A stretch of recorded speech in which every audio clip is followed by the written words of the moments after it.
What's up mga ka-farmers? So this is the latest update sa ating mga alagang baboy. So dadalawa na lang sila dito mga ka-farmers. Ayan si Perla, ang ating future mama pig. Ayan. Sa di po nakakaalam, si Perla ay isa ito sa mga selected natin doon sa 8 heads na fatteners natin. So we select the best. At si Perla ang may karakteristik na pwede natin gawing material. Gawin nating inahin. Bali 14 yung tits niya. Tapos yung ari niya ay perfect na perfect. Yung body shape niya, structure, at yung legs. So perfect na perfect para gawin nating inahin. So si Perla ay 3 months and 7 days. Kaya mahaba-haba pa tong lalakbay natin dito para kay Perla. So for the meantime, dito lang muna siya since wala pa tayong fatteners na alagaan at hindi pa natin nagawa yung extension dito para sa ating mga inahin. So pansamantala dito lang muna siya. At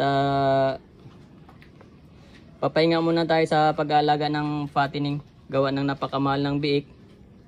Medyo hindi na siya patas. Dahil pag nag-alaga tayo ngayon sa harvest, medyo mababa na ang presyo niyan. So I decided na pahinga muna tayo sa fattening. So focus muna tayo dito sa ating mga inahin. So ito si Pitring, 2 months and 2 months and 7 days pregnant. So malapit-lapit na rin mga anak to mga ka-farmers. Bali ang due date nito is March 23 I think, if I'm not mistaken. So malapit-lapit na to mga ka-farmers. Ayan, physically obvious na siya na buntis. Malaki na yung tiyan niya, tapos yung mga didi niya nagsisitayuan na. So hopefully marami to mga ka-farmers. So ayan mga ka-farmers, yun lang yung update natin dito sa ating mga baboy. So puntahan natin yung mga kambing natin. At medyo hapon na. So kailangan na nating ipasok dito sa kanilang bahay. Which is yung ginawa natin na DIY na goat house. Tapos may ginawa tayo dito na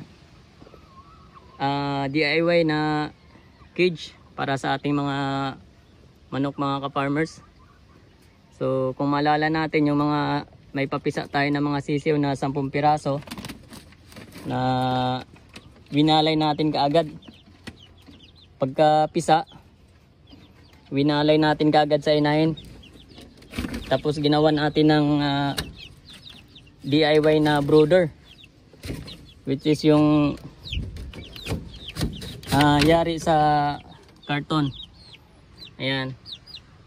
So 10 heads sila mga ka-farmers at napaka-healthy nila. Ayan. They are 3 weeks old. 2 weeks old. Ayan. So 10 heads yan mga ka-farmers. This is upgraded native chicken. Bali yung ginamit natin dyan na mga tandang ay mga heritage. Yung ating Barred at saka yung ating Black Astrolorp. Tapos yung ating Shamo na yung asil natin na crossbreeded din sa Huluano. Yan, ang ating pure na Black Astrolorp. Tapos meron tayo ditong Brahma. Ayan, porcelain Brahma. Kaya lang medyo hindi maganda yung status niya ngayon.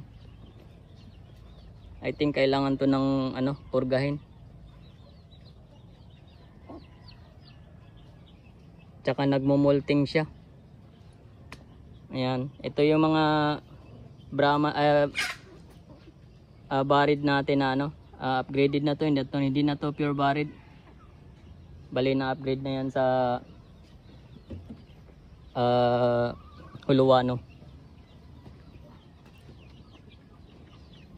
So ito yung natin, isa sa mga material natin. Ayan, yun yung asil na upgraded sa Shamu, crossbreeded sa Shamu yan. Tapos meron tayo ditong pure na barid. Ayan, ito yung nagdodominant dito sa atin, yung pure na barid. So ito yung pabahay natin sa ating mga kambing, mga ka-farmers. Ayan. So kukuhanin na natin at medyo hapon na. Kailangan na nating kuhanin. Kailangan na nating ipasok ang ating mga kambing.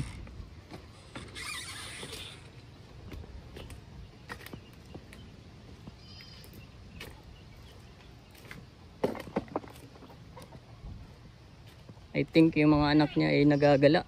Nandito nga. Kaya pala tawag ng tawag yung nanay. Ayan. Ito yung bagong panganak natin. Ayan. Si Puldo. Tsaka si Leo. Si Leo ay na-injured. Bali naipit yung paa niya doon sa sa sahig. Kaya medyo hindi siya nakakalakad ng ayos. Ayan, paika-ika. Ito si Puldo, napakalikot oh. So kailangan na nating ipasok, mga ka-farmers. So naubos niya yung pagkain niya.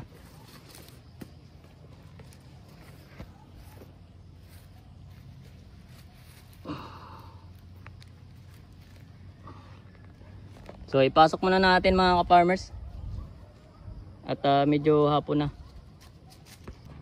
So ayan na, mga ka-farmers, naipasok na natin. Nandito na si Sarah at saka si Petra. Tsaka ayan si Puldo, yung bagong panganak natin. Saan ba si Leo? Nandito si Leo sa loob. Ayun, nandun. So okay, mga ka-farmers, yun lang yung update natin dito. So kailangan na nating bumaba at medyo hapon na. So okay, mga ka-farmers, happy farming.